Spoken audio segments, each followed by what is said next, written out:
Do you ever catch yourself saying, English is just crazy? Maybe your students come across a tricky word and you tell them, you just have to memorize that one, or this is the part you have to know by heart. But deep down, you know it's still confusing. Here's the truth. English isn't random. It's a wonderfully complex system, and once you understand how that system works, through sound, structure, and meaning, everything changes. That's what Sarah, Paul, and I teach inside Mastering Morphology. This isn't another curriculum. It's deep teacher knowledge inside a practical, comprehensive course that finally shows you how words really work. No more exceptions, no more gimmicks or patching holes with memorization or phonics alone. It's time to go beyond sound it out and give your students the framework they need to truly understand words. So if you're ready to stop guessing and start teaching with confidence, join us inside Mastering Morphology. Enrollment is open now, so we invite you to click the link in the show notes to get started. You're listening to episode 62 of Literacy in Color. If you've ever wondered what's really happening in the brain when students learn, or why some lessons stick and others fade away, this episode is for you. Today, I'm joined by Dr. Saeed, an Elementary ELA Curriculum Coordinator from Colorado.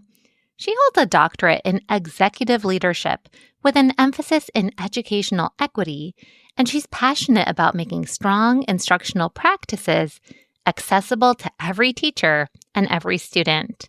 She's also the author of Be the Flame, Sparking Positive Classroom Communities, co-host of the Brainwaves podcast, and was recognized as one of ASCD's 20 Emerging Leaders in 2022, as well as ISTE's 20 to Watch in 2024.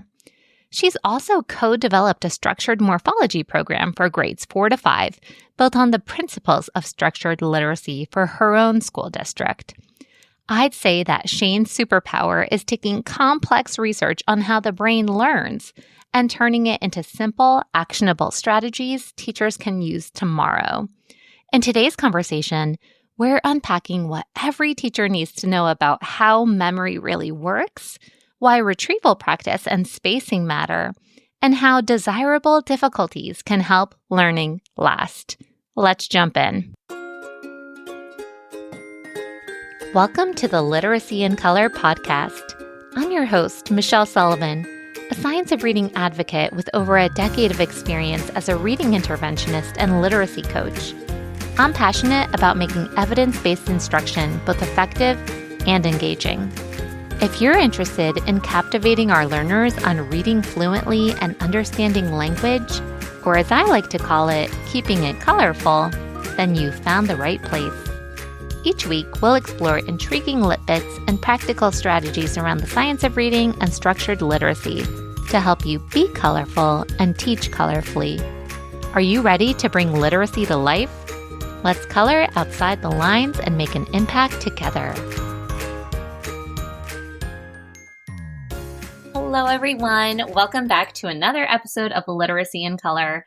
I am so excited to be joined by Dr. Saeed today, and we are going to be chatting all about the science of learning, which has become quite a hot topic in recent years. So today we are going to be talking about how things like memory and retrieval and metacognition all boost student learning. So first of all, welcome to the show, Shane. Thanks so much, Michelle. I appreciate you having me. Of course. So maybe we can take a moment and you could just briefly introduce yourself and share what even drew you into the science of learning in the first place? Yeah, for sure. So as you said, my name is Saeed. I've been an educator for about, I think it's 12 years now. And I started in the elementary classroom. I became a district coach where I was coaching for about 3 years, teachers K-12, but focused primarily on elementary literacy. And then this is my second year in my newest position, which is the Elementary ELA Curriculum Coordinator, which is very exciting because I get to do all things literacy, all things ELA all the time, which is lovely, which is where kind of my true passion is. And my dissertation was in foundational literacy practices. And when I was doing a lot of my research there, it tied into a lot of the content that I have been really passionate about in the science of learning realm for this year is now 7 years of digging into science of learning research and realizing just how much of it is truly, truly the same, right? It all goes hand in hand, if you will. So I would say been a science of learning nerd for the last 7 years. And that's a lot to do with professional development in my district. So much fun. And so many times we talk about the science of reading, and I feel like science of reading has been a hot topic too since maybe like 2020 pandemic times. And still our statistics are not very good.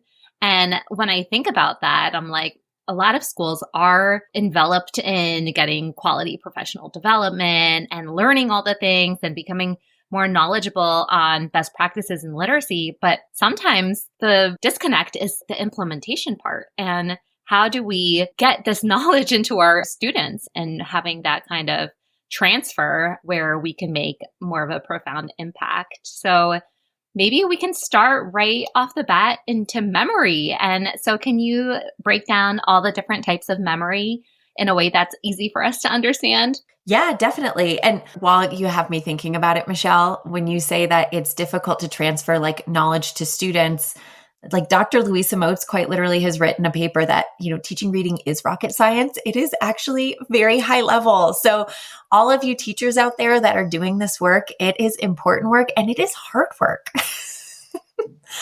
So let's dig into some memory. There's lots of different types of memory, which is very interesting, but I'm going to really zoom in on 3 types of memory that I think almost all teachers have heard of, which is short-term memory, working memory, and long-term memory.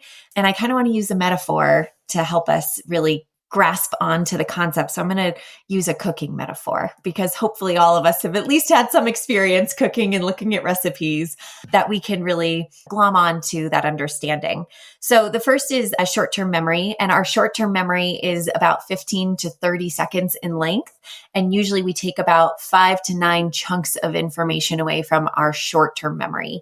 And so if you think about you're about to start prepping for dinner, you're looking at a new recipe and you look at the ingredients list. If you looked at all of the ingredients in the recipe and you tried for 10 seconds to memorize which items you should be getting at the store, you might only be able to take away about 5 to 9 of those ingredients, which is probably why most of us write down our grocery list so that we don't forget anything, because short-term memory is fast and furious.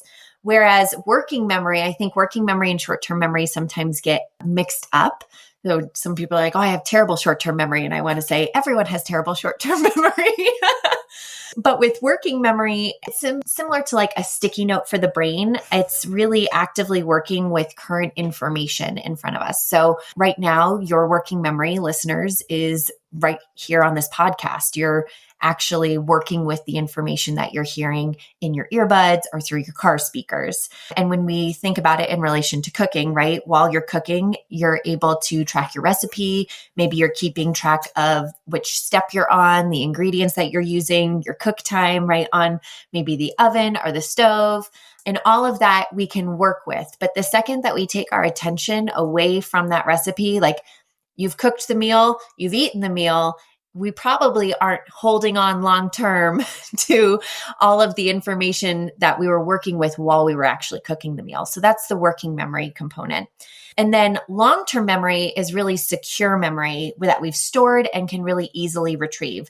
Think of this as the recipes that you have cooked over and over again. You no longer need a recipe. You might not even need an ingredients list for when you go to the grocery store, because it is something that is so ingrained in your long-term memory. Yeah, so those are kind of the 3 main components of memory that when we think about the science of learning that we'd be talking about. That is so interesting. And I love that you made a distinction between short-term memory and working memory, because I was thinking they were more so synonymous, but that really makes sense. And I think it's so funny that you were using a cooking analogy, because my daughter had her first day of kindergarten today, and we baked a cake after kindergarten to celebrate. And I'm thinking about like all the ingredients, and I'm looking at it a million times. I'm like, okay, there's 4 things on the list, and I already forgot how many eggs. Right. And it's so fickle. So that's why, unless you repeated it over and over and over to yourself and maybe had like the audio loop that would maybe help you remember, it might just be wiped from our brain. And that's just it. We can't remember everything. I think we would maybe go a little crazy if we did. Yeah, totally. So when we think about all these different memory types and how they interact, how do we take that into consideration when we're thinking about how students are learning some new information in the classroom? Definitely. So the way that I would say the main memories that we're going to be working with when we're talking about learning is working memory and long-term memory.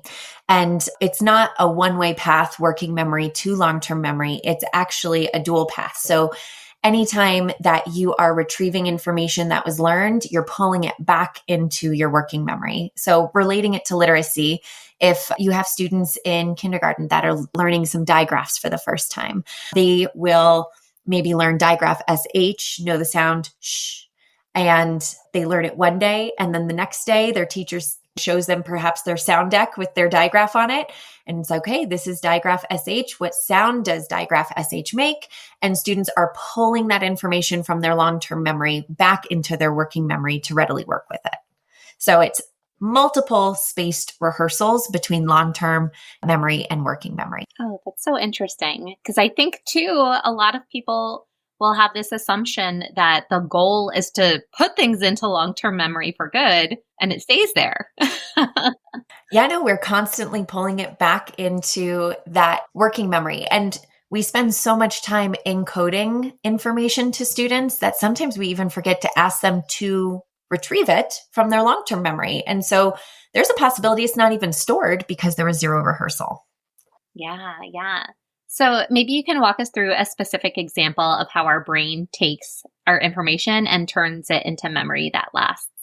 Yes. So one of my favorite concrete examples, rather than talking about neurons and myelin sheaths, which can get a really abstract really fast, is from the book Powerful Teaching. They talk about how memories are like walking paths. So the more often that a walking path, perhaps in a forest, is walked, the more it becomes defined. And I actually related this. I made a connection to it, which is why it sticks with me so much, to my college campus. I went to CU Boulder, and it's a beautiful campus. It's very large, lots of beautiful buildings. And in between these beautiful buildings are big, giant grass fields, which is great because they're gorgeous. Unless you're trying to get from one building to another very quickly, then they're just cumbersome.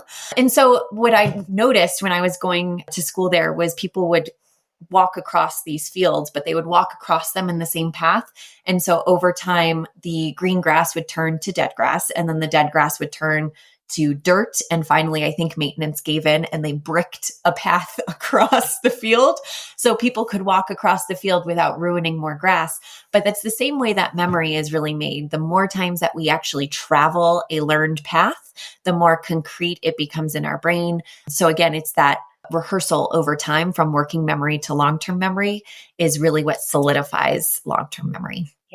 Yeah. And I love that example. You're very on point with these analogies, painting a picture. It's really helpful.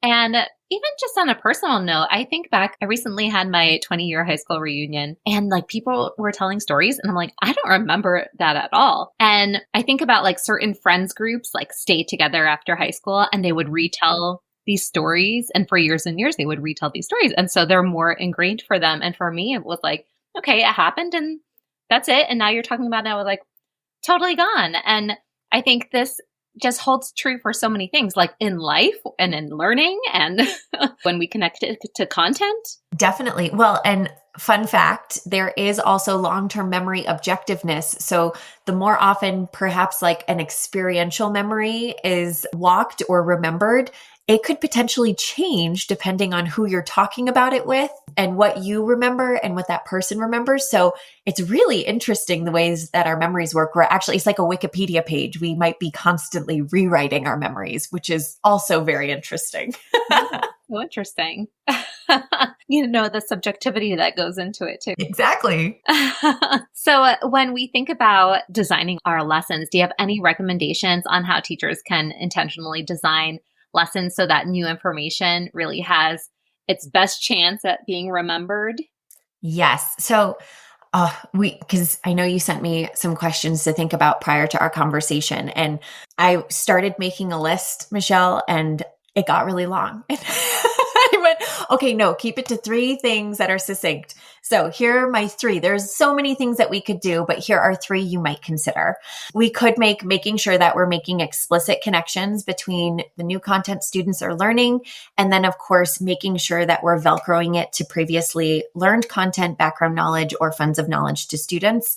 An example of this in literacy might be if you have native Spanish speakers in your classroom and you're teaching morphology, morphemes have Spanish cognates that pair well together because both languages are Latin and Greek based. So being able to leverage their native language, something that they know and bring from home to the new content, really might help solidify that new piece of information so they have a connection. So making explicit connections would be number 1.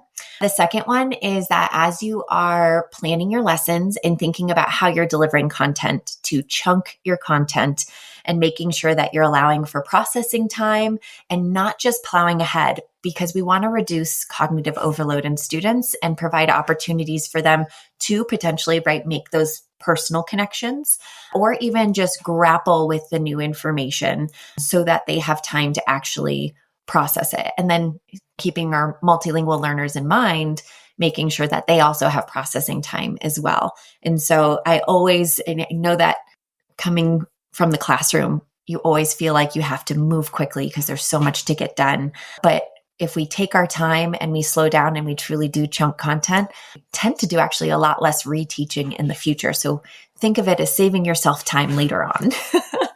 And then my third and final one is find places, and this might be also as you're thinking about how you're chunking your lesson, find places where feedback loops make sense, because we really want to make sure that we're learning content correctly the first time around and not having any misconceptions, because relearning is much more difficult than learning for the first time. And so thinking about, again, the literacy classroom, if you're doing foundational literacy, you might be doing the sound deck. And as you're listening to students as they're completing the sound deck and practicing their sounds, if you hear an incorrect sound, making sure that we stop, we recognize, and we redo so that we're correcting those in the moment. So that would be like a teacher to group of students feedback loop. Or perhaps if you're doing dictation, both at the primary level or at the intermediate level, if you're doing spelling generalizations with morphology, those feedback loops could be teacher to student on just what was correct or incorrect. It could be student to student if they're working together to make corrections on words that they had spelled. It could be student to self and self-assessing how confident they felt about applying those spelling generalizations or phonics codes. And then fluency practice, right? That's a really great time for introducing a feedback loop as well. So where are we also introducing multiple opportunities for students to receive feedback in a multitude of ways? Those are so great and really helpful. I love how you tied it all back to some instructional practices too. And you think about the components of like a really strong lesson, and that explicit connection is so important. And this can be tied in so many different avenues. And before you were talking about the SH digraph, and something I think about in my years of intervention, every time I would teach digraph, I'm like, you already know the s sound and the h sound, but when they're together in a word, we don't go, right? And it's like triggering that connection of like, this is the knowledge that you had, and now I'm going to teach you something new. When they're together in a word, they represent a brand new sound. So it's like how you said that mental Velcro, it always has something to stick to. It's not just a new concept out of nowhere. So that's really valuable. And to think about it, like you said, in terms of morphological connections and English language learners, this is applicable in so many different scenarios. And same thing with the chunking, and that ties beautifully with the components of a strong explicit lesson and the gradual release, and making sure you have that I do and the we do and the you do and multiple opportunities to practice in different ways. And it's a really great way to structure your time. And same thing with the feedback. I think about the importance of student practice. And so many times we allow students to practice, but it's not that practice makes perfect. It's perfect practice makes perfect. And we want to make sure that they have that, your feedback loop. yeah, the feedback loop, and Yes. being able to like do things accurately so that they're not embedding this incorrect way to do it. I'm thinking about handwriting right now as I'm saying this, and the students who just continuously form their letters incorrectly, and then their muscle memory is remembering the incorrect motion. No, we need to get it right, and how that feedback loop is so important. So thank you for sharing all of those. I would love to hear your extensive list one day. The extensive list where I was like, oh, this is too much. But that's what I love about science of learning practices is they're applicable to any content, and it's just good instruction. Yeah, definitely. And so before you talked about retrieval, when we were chatting about moving things from working memory to long-term memory, and even with the chunking and those types of things. So can you define retrieval practice for us and why it's so powerful? Yes. So retrieval practice quite literally is that, as you just said, the movement from long-term memory to working memory. We're actually asking students to pull and actively recall information from their own brains. And it's really important because it does help us, one, ensure that content is secure in our knowledge, in our brain bank, if you will. And then it allows us to be able to make new connections to content that we're currently learning. So we are constantly making sure that we have secured prior knowledge and making connections to new knowledge. So as we're learning, we're creating that Velcro effect over and over and over again because it really builds on itself. I know that in some educational settings, retrieval practice has kind of gotten maybe a bad rap in terms of people thinking that it's just a way to memorize facts. And it's not about memorizing facts. It's about understanding how brains retain information. And if we think about why it's so important, especially in terms of comprehension. Comprehension, unlike foundational skills, which are explicitly learned and taught, comprehension is an outcome. We can't skill our way into comprehension, but we do need a strong knowledge base to be able to make sense of text, to be able to have comprehension. And so if we think about retrieval practice around content, even having students be able to remember what they have learned, maybe in especially science and social studies in other books, they can apply that knowledge to what they're reading about in order to, again, have that outcome of comprehension. And it also builds oral language and vocabulary, right? It all works together. Shocking, right? Just like Scarborough's rope shows. Yeah. It's so funny. And oftentimes we tease apart those strands at the beginning to really see the different components, but the whole goal is to have it intertwined. Exactly. It all works together. Yes. And if we're able to use practices such as retrieval practice, which y'all are probably already doing in your classrooms, what it does is it helps reduce cognitive load of being able to identify or retrieve or actively recall foundational information. So, for example, with foundational skills, they become innate, right? We can't turn our reading off. It's now automatic. And so now that that cognitive load from decoding has decreased, our cognitive load is able to now shift over into deeper learning, critical thinking, and more problem solving. Yeah, yeah. And I love how you talked about it's not just memorizing. And when I think about like the work of Dan Willingham, it's like, how do we remember? It's about remembering, not necessarily memorizing. We want to make sure that our students are able to remember. Yes, exactly. I love his stuff. Yeah, so good. How do we remember? That's the age-old question, right? So what's the difference between when we think about spaced learning versus interleaving? So what's hilarious is I was talking with my co-facilitator we run a Science of Learning collaborative. This is our 7th year of running the collaborative with teachers in our district. And today we had a moment in time where we were talking about the differences between the two. And I had already kind of teased this out for our conversation. And I wanted to pass it by her and see what she thought. And what's difficult is that for the most part, spacing and interleaving are usually going to be used together, just like under the umbrella of retrieval. Anytime that you're doing spaced practice, you're retrieving. And anytime you're interleaving, you're also retrieving. So it's all working together under one umbrella. And so this is the best way that I could think about it would be if you are only using spaced practice, that is actively recalling or retrieving information over time. So let's say we'll go back to our kindergarten example. We learned digraph SH on Monday. On Tuesday, the teacher pulls that sound card back out and says, okay, what does digraph SH, what sound does it make, right?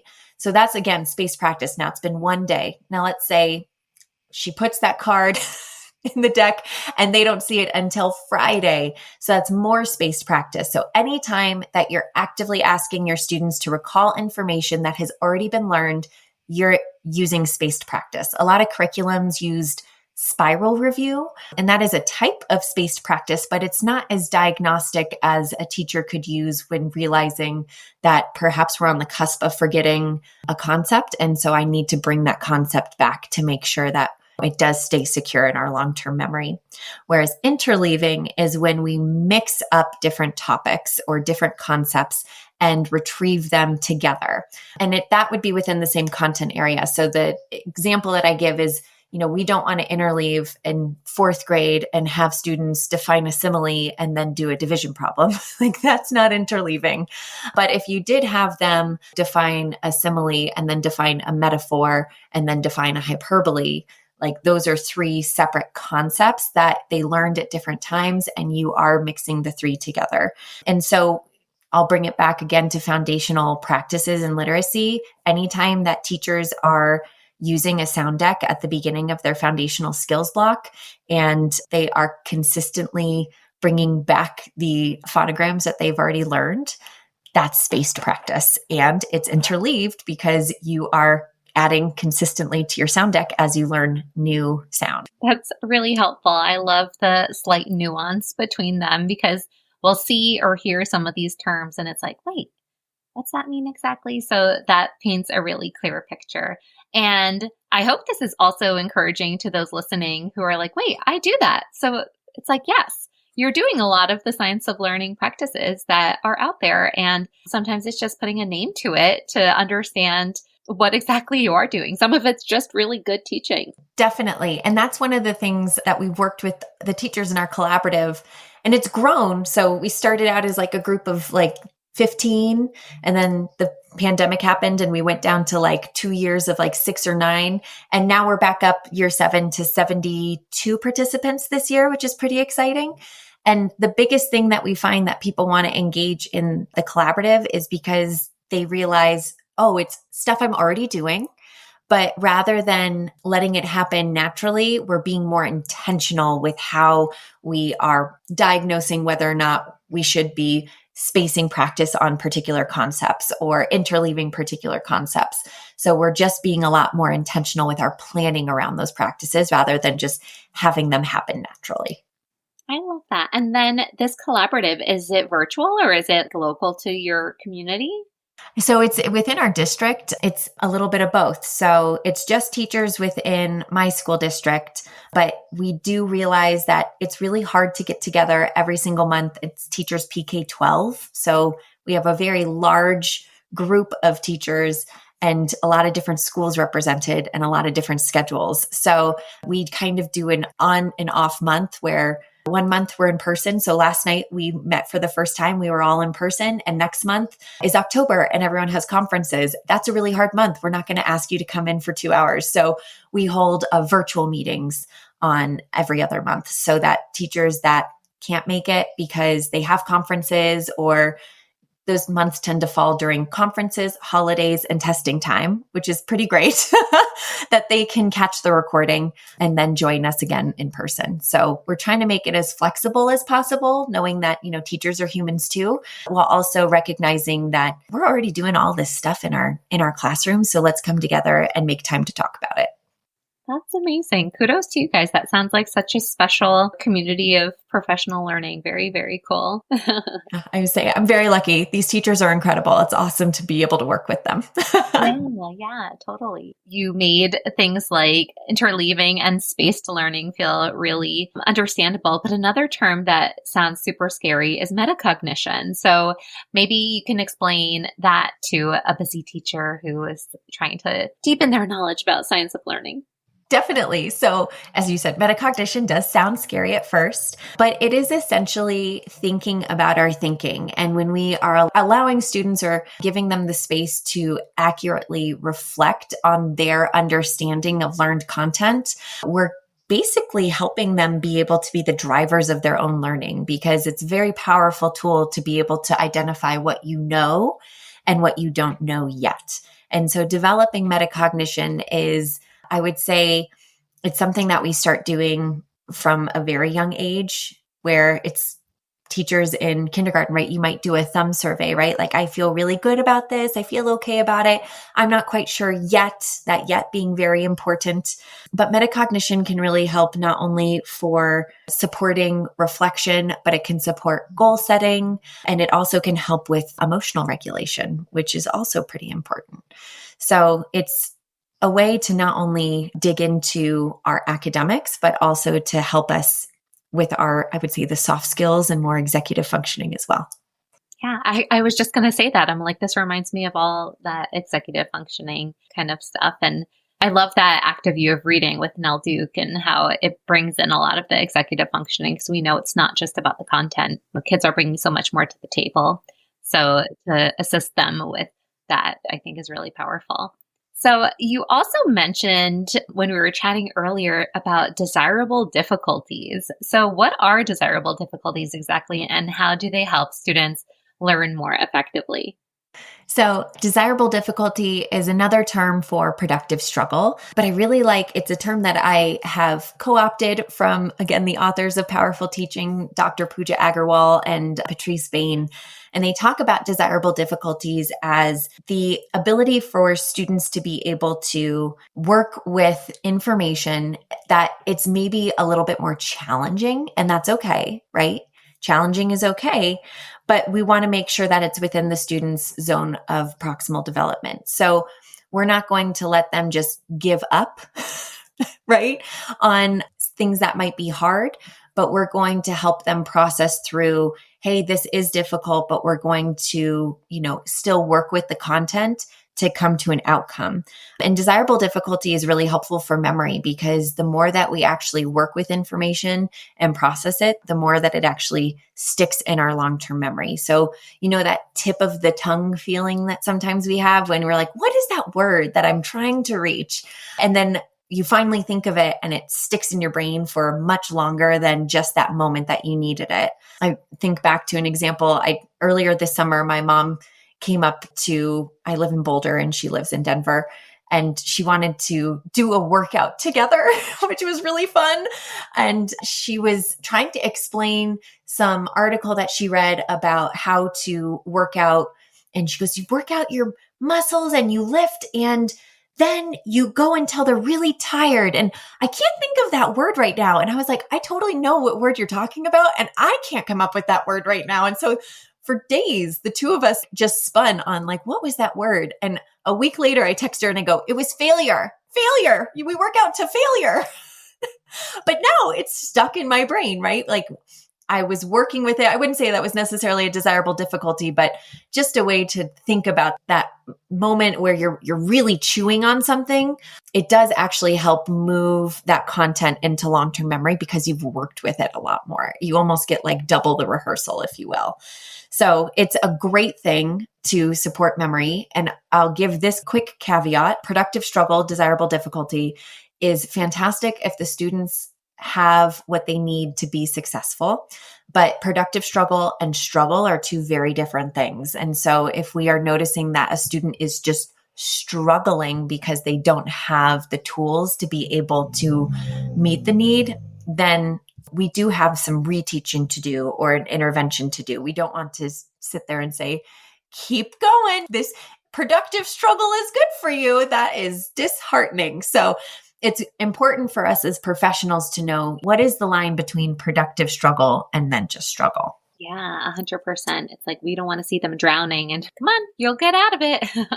Yes. I think too, when students are grappling with decodable texts and they're learning to read CVC words for the very first time, and now it's like several words on the page and the reading is so laborious and they're going sound by sound and it just sounds not so fluent, like that's a beautiful thing. That productive struggle is a beautiful thing because that's how they're going to get that practice in. Like if things were easy, we want to have that little bit of cognitive stretch. And even as they're increasing in their skills and attaining new skills and getting increasingly difficult texts, it should never be so easy that they're just breezing by. Like that's not the point. We want them to have that little bit of resistance there to have the learning happen. Yes. And you brought up that great example of if you're working with decodable text or blending CVC words, right? Students have those tools. You've explicitly taught the sounds of the letters that are in the CVC word, right? And it is the productive struggle of learning how to then blend those sounds together for those words. So that's a great example of where productive struggle would 100% come into play. Now, had we not taught those sounds, it's like, oh gosh, I look back in like my balanced reading days and I'm like, where, you just put text in front of students and they are working really hard to get through that text, but it is not fluent. That is potentially just struggle because they have not explicitly been taught some of those patterns. And that right there would be considered struggle. So yeah, that was a great example, Michelle. And I love how you just juxtaposed it to leveled readers. Here we go. It's like, okay, you didn't learn this information yet, and now try to decode firefighter when you're 5 years old. Oh, gosh. Use the picture, though, No, no. I'm just kidding. Don't do that. Abort. So funny, but so true. And when we think about the science of learning, do you have any simple but actionable tips that you want to leave teachers with that maybe they could try right away? I know you've already left us with dozens of nuggets, but a few more wouldn't hurt. A few more. And honestly, the one that I'm going to give is one that I've already kind of mentioned already, but it's be intentional. And so if you're interested in thinking about how are you going to intentionally embed science of learning practices throughout your day, my one main, I would say, piece of advice for people that are starting to dip their toes in would be not to try and do it everywhere all the time because that becomes overwhelming. So think about one part of your day where you believe you might already be leveraging a science of learning practice.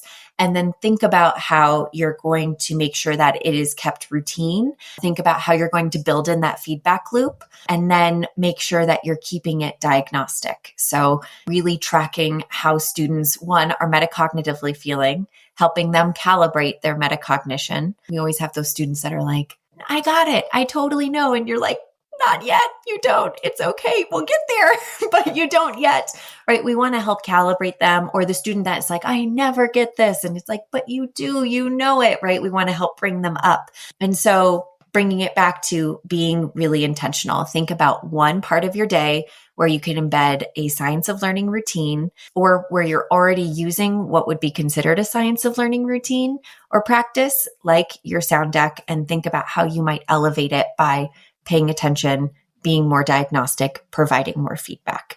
Start with one thing. Once it feels really good, layer on a second one.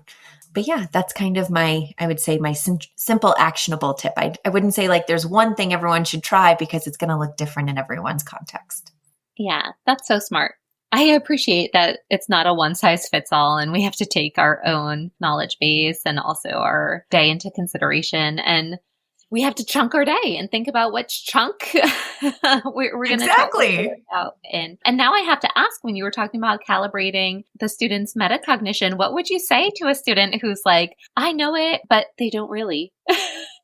You know what? That's a great question. So a lot of times it is the fickle friend of thinking that you know something, but you're really just familiar with it. And so it wouldn't be a hard come down on like, no, you don't know it. But it might be a conversation of, okay, so if you feel really comfortable with it, let's dig a little bit deeper, because you want that student to start to recognize, oh, maybe I don't know it as well as I thought I did, right? And so a really great way to showcase how our brains think that they know something when really we're just familiar with it is if you closed your eyes and tried to draw like the Apple symbol, right? From every laptop or phone, or even the Google Chrome symbol from all of our apps. If you weren't looking at it, could you draw it accurately? And most of the time, right? It's like, we're not sure. Is the bite of the apple on the right side? Is it on the left side? Which way is the leaf facing? Is it pointed right? Is it pointed left? And so that really showcases to students that sometimes we think that we know something when really we're just familiar with it. And so kind of defining those two things and then digging a little deeper with the specific concept that you want them to realize that they might need more work with. Yeah, that makes so much sense. I can recall like so many students that I've worked with where we have conversations, thinking in particular, a fourth grade student, we were doing some character work and it was like, yeah, fluent reader, reading these beautiful chapter books. They're a good student. They know it all. And then when you sit down and talk to them, the understanding of the character was very surface level. And it was like, they couldn't get much deeper. And so thinking about those kinds of scenarios too, where sometimes they kind of got it, but at the same time, we can always take students on the deeper levels. Yes, definitely. So for educators who want to dig deeper into this work, I know you mentioned one particular book already that you're a fan of, but what are some of your go-to recommendations or resources that you like to tap into? So I would say that my first one is that book called Powerful Teaching. What I love about it is that it does bring in a lot of the science of learning research. So you learn a lot just about how the brain works, but it is interwoven with experiences from Patrice Bain, who is a middle school teacher. And she actually had this research done in her classroom with her students, which is pretty incredible. So it's her ideas to use in the classroom, and also Dr. Pooja Agarwal and how she uses it at the college level. And if you are someone listening that's like, well, I teach PK3, like this is obviously not applicable to me, I will tell you it very much is. And I would say we have preschool teachers all the way to AP US history teachers in our collaborative, and everyone finds something that is applicable. So rather than thinking about how they might be writing their retrieval practice, how might you do it verbally in younger grades so that it's accessible? Or how might they draw it, right? So there's different ways that we can accommodate for younger learners. So Powerful Teaching is huge. It's a great way to get both the research and immediate ideas. Dr. Pooja Agarwal just put together a new book called Smart Teaching, Stronger Learning. And that one has 10 very quick chapters, all of which have very easy to implement ideas into the classroom as well. So I highly recommend that one. And then if we're looking for just retrieval practices to embed into your classroom, Kate Jones has a book called Just Retrieval Practice. And that one is really good with just giving you ideas to use in your classroom tomorrow. Oh, those are so great. I'm going to have to pick them up myself. I have the first one, and now I'm going to add the next two. I actually, right next to me too, I have Nathaniel Swain's book, Harnessing the Science of Learning. I have a new orange book too. I forget the title. Is it Uncommon Sense Teaching? Yes. Yes, that one's great too. I have them all with me right here, and there's so many. So I tried to pick the three that, like, if you were to dive in and you wanted like immediate content to add to your classroom, those ones are great. But Dan Willingham's Outsmart Your Brain, I mean, that one's also fantastic. So good. So good. So this has been such an enlightening conversation. I appreciate all of the knowledge you have to share. I also love how you talked about how this work is applicable to all grade levels. And I think about even us as adults and, professional learning experiences, like this kind of work is meaningful for adult learners as well. And how we all have the same brains. It's not necessarily like a TK student and a college age student have different types of brains, like the way we learn and the way we remember. It's happening the same way. It's just the content, the sophistication is different, but the brain is a beautiful thing. And I think it's so fascinating when teachers understand how it actually works so that we can be masters at our craft. So this has been so wonderful. Thank you so much for sharing all of this information. And I'm sure listeners would love to connect further. So where can they find you? They can find me on almost all social media platforms at Dr. Shane Saeed. No punctuation. It's just all jumbled together, if you will. I'm on Instagram, TikTok, X, formerly Twitter. I prefer Twitter. And then Blue Sky as well. I'm still getting into Blue Sky. But yes, I'd love to connect. Send me a comment, a DM. If you want to talk science of learning practices, that is something I could do all day long. Fantastic. Thanks again. Thank you so much for tuning into Literacy in Color. I hope today's episode left you feeling both inspired and equipped with something new to add to your teaching toolkit.